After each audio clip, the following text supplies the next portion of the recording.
Hello and welcome to the pilot episode of JPWHU Radio with your host, me, John Phillips, also known as JP. Now, I was a season ticket holder for 15 years at West Ham United, fourth generation supporter as well. So today we're going to be talking about the 25-26 season, what's happened, where we could be going with the remaining games and the relegation fears. So stay with us and hope you enjoy it.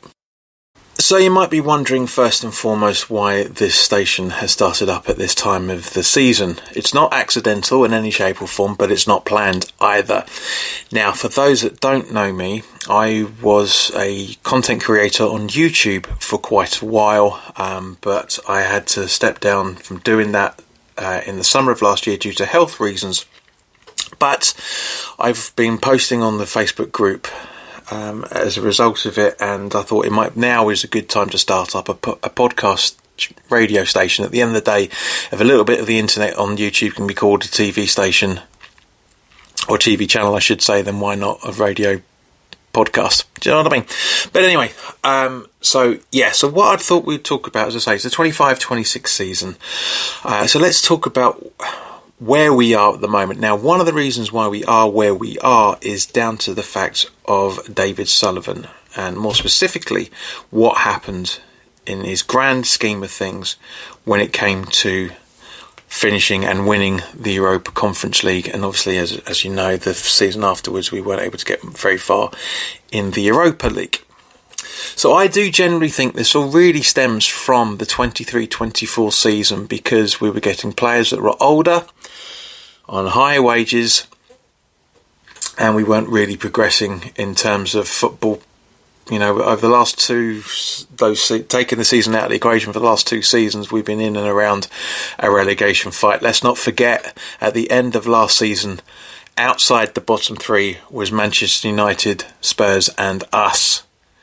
Now, you can argue that the only team bored out of those three that have actually done anything properly is Manchester United, because they're on the verge of finishing in the Champions League with Michael Carrick, former West Ham player, of course, as we know. And of course, obviously, Man United and Spurs. But yeah, I do generally think it started from the season before Moyes' contract was run out. Well, and in actual fact, the season that caused him to walk, I should say, because the football was boring. Yes, don't get me wrong, guys. He was with us a long time. In his first spell for that interim position after Pellegrini, of the 31 games he was in charge, he picked up an average of 1.19 points. Not bad for a small percentage of that. Now, with his second spell with us, he picked up 230 games and was able to pick up 1.53 points per game average. Not bad in any shape or form. Now, in that summer, me and my mates, we were down in the bowling talking about potential replacements before Julien Lopetegui came in. Now, we kind of agreed that we wanted either Graham Potter and Nuno Espirito Santo. Now, I've always been a big fan of Nuno, more specifically for what he did with Wolves. Let's not forget, guys, that he brought them out of the Championship in his first season with them and got them into European places on the two consecutive seasons thereafter. Not bad. At Wolves, he managed 199 games with an average of 1.68 points per game. Spurs, 17 games. Lot of crap going on there. 1.65 points per game, and with Nottingham Forest, 71 games and an average of 1.48 points per game. So around about the Sam Allardyce target to keep West Ham up and comfortable in the Premier League was 1.5 points per game, and Nuno's around about that. Lopetegui managed 22 games of the 24-25 season, an average of 1.18 points per game, obviously before appointing Graham Potter. Now, this is the interesting thing. David Sullivan's clear plan for this season was, as it was with Spurs by the looks of it as well, for that matter, 3 teams got relegated the last 2 seasons, coming up from the Championship. Therefore, we are going to be fine, so we don't really need to do that much. That's how it seemed to be, because yes, we brought in some phenomenal players. You know, Fernandes, for example, the start of Diouf's career with us. You know, Somerville coming back from his hamstring injury as well, for that matter, felt like a brand new signing. You know, Callum Wilson coming in on a free pay-as-you-play as well. What was it? Also, Adama Traore coming in January, as was Disasi on loan from Chelsea.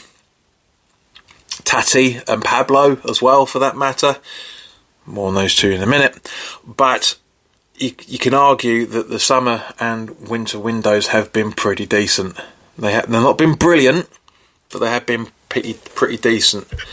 You know, as we know, Nuno came in on the 27th of September after we had played 5 games, and we'd only picked up pretty much one win, which was against Forest away, and our first clean sheet of the season with Hermansen. And as a result of it, you know, as we know, Nuno was sacked from Nottingham Forest a few days after that game, and things were far-arsing about to bring him in while Potter was still in charge. I do feel sorry for Potter, you know, because he had to give the press conference to say, "Yep, I'm putting training tomorrow," and he came in on that Friday morning, gave the training, and was told in the afternoon he's off because Nuno's in. You know, that's the thing. More on how that's been managed by the ownership in a little while. But as I say, you know, Fernandes and Disasi have been absolute stalwarts and shining lights of the season. Somerville, to a lesser extent, you know, went through an absolutely brilliant run of form. Been a little bit off it the last few games. Jared Bowen, in terms of his abilities, has dipped in form. Tati, yeah, one for the future. Pablo, not convinced. If we do get relegated and we go down to the Championship, I would love him if he stayed and did a Winston Reid. You know, just absolutely mind his craft in the Championship and came back an absolutely blinding player. We need something like that. Diouf is still learning as well, for that matter. But, you know, he's annoyed me the last couple of games, not going to lie, especially obviously him being at fault technically for 2 of the 3 goals that we conceded against Brentford. All 3 of those goals could have been avoided, especially the penalty, 100%. You know, but selling Paquetá in January was the real start of this mini revival. I know everybody said that it was a QPR game in the the FA Cup, and it was to a certain extent, but as I say, with Paquetá leaving, the midfield flowed better, the attack flowed better, the defence seemed a lot more comfortable and a lot more switched on to a degree.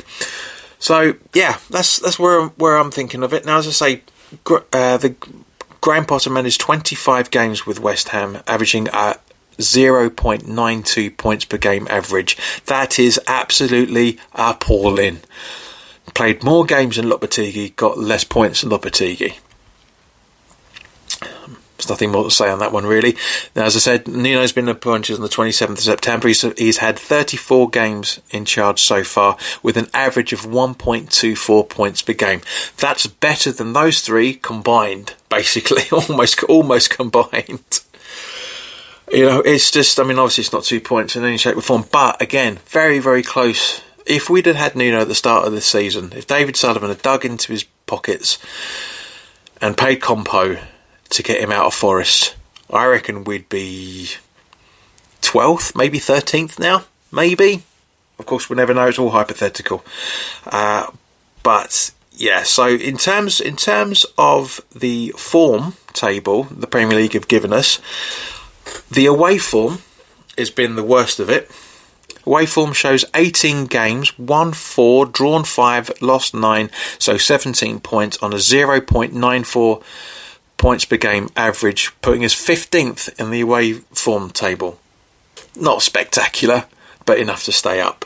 Our home form, after 17 games, winning 5, drawing 4, losing 8 on 19 points, is 1.11 average points per game, putting us on the 16th in the home form table. Again, not brilliant as of the time of this recording, but not too bad either.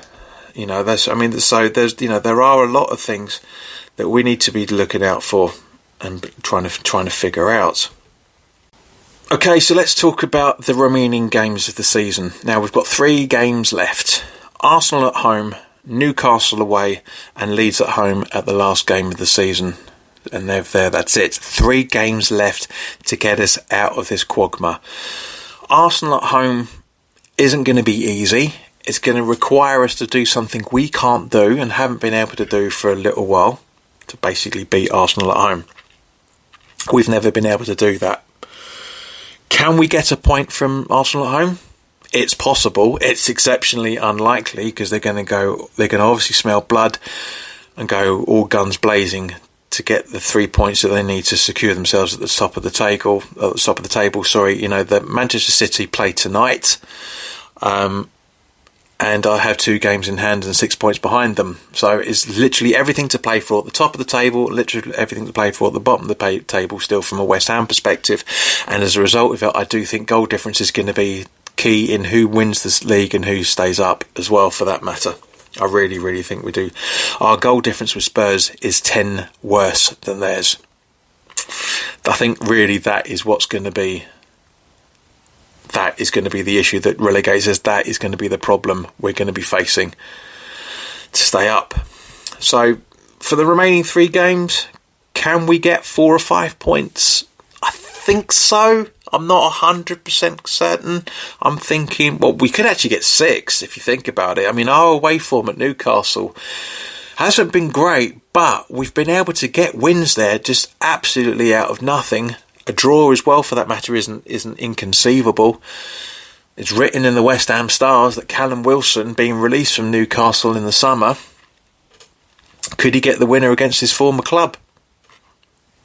It's possible. It's unlikely, but it is possible. And as I say, Leeds at home, I do want to say it's all 3 points, but they've picked up some really good momentum recently. They do play very well. So I'm going to be controversial and a little bit conservative here, as much as I am a Labour supporter. And I am going to go 4 points for the remaining 3 games, which will put us on 40 points. Is that enough to keep us up? Only time will tell. Okay, so let's talk about the relegation fears in a little bit more detail. As we know, we are on 36 points, 1 point behind Spurs. Now, we're not out of it in any shape or form, but we're not safe either as well, for that matter.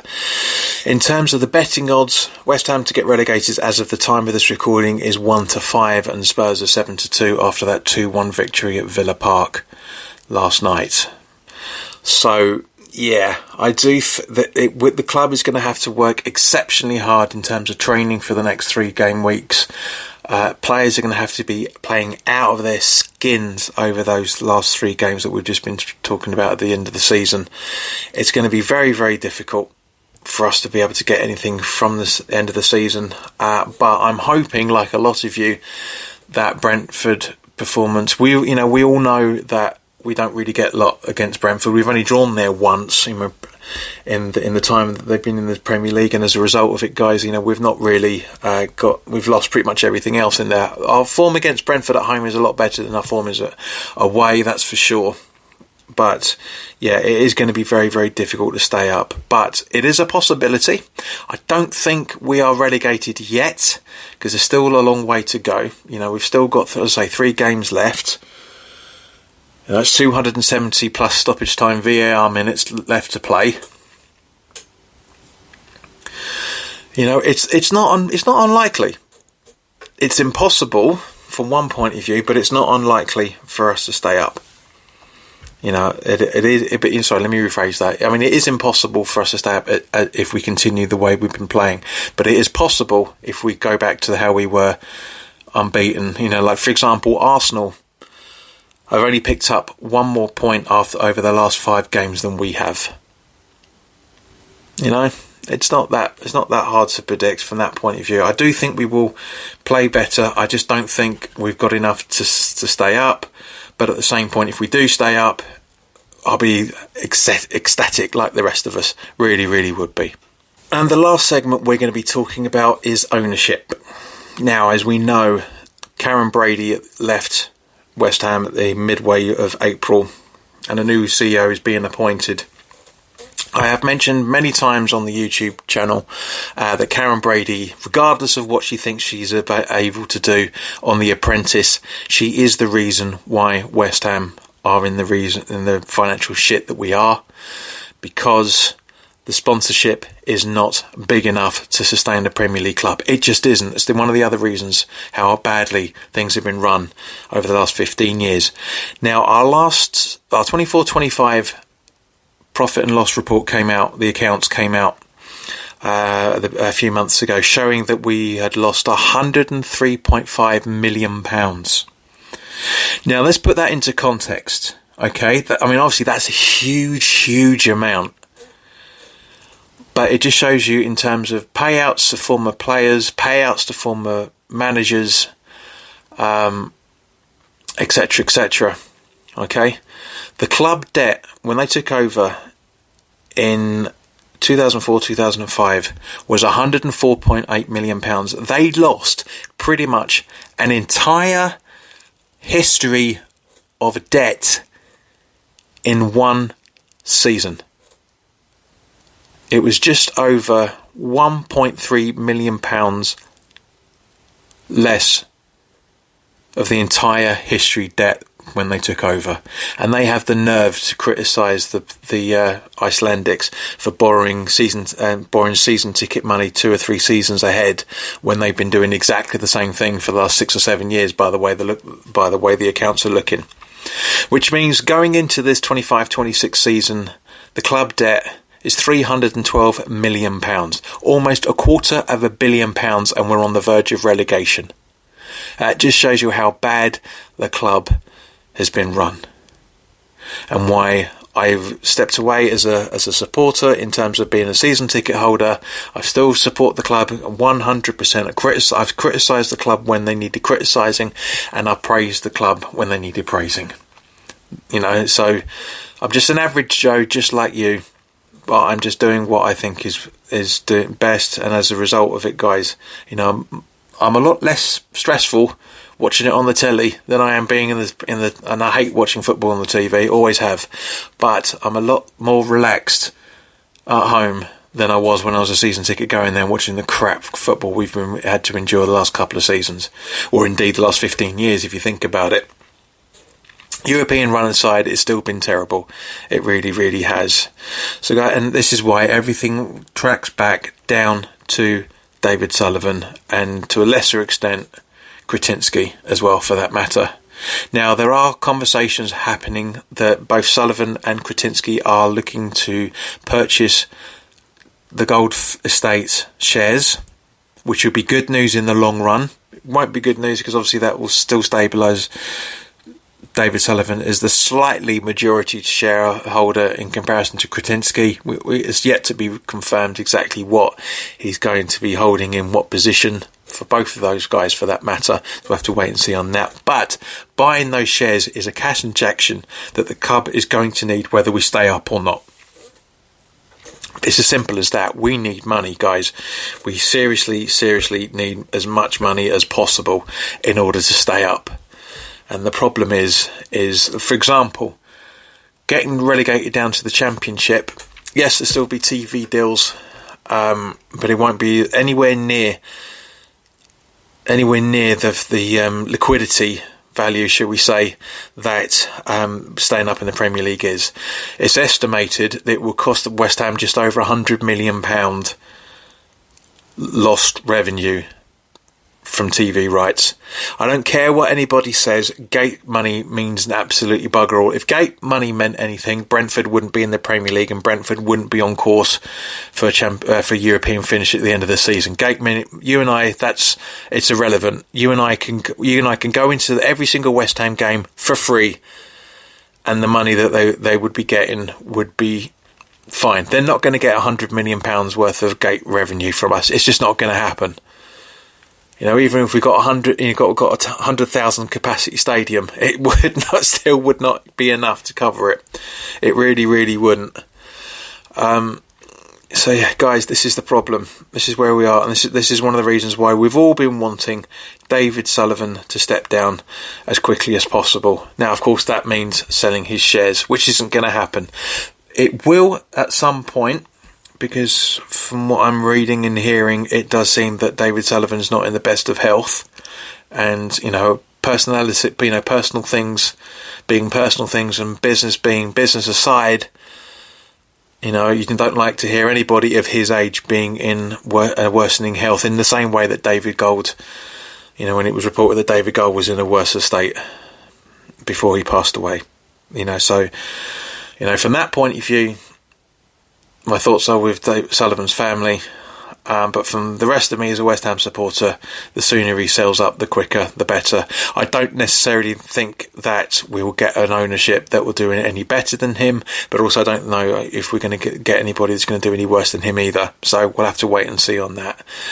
You know, it's just we don't know. It's an unknown variable. Whoever's going to take. I mean, look at Blackburn. Look at Birmingham City. Look at Hull.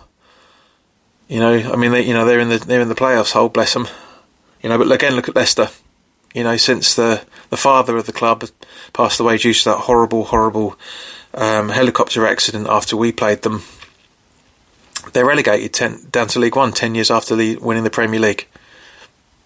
If you don't invest right, you pay the price, unfortunately, and that includes right owners as well. But guys, thank you very, very much for listening. I hope you've enjoyed this. If you have, by all means, please do click like.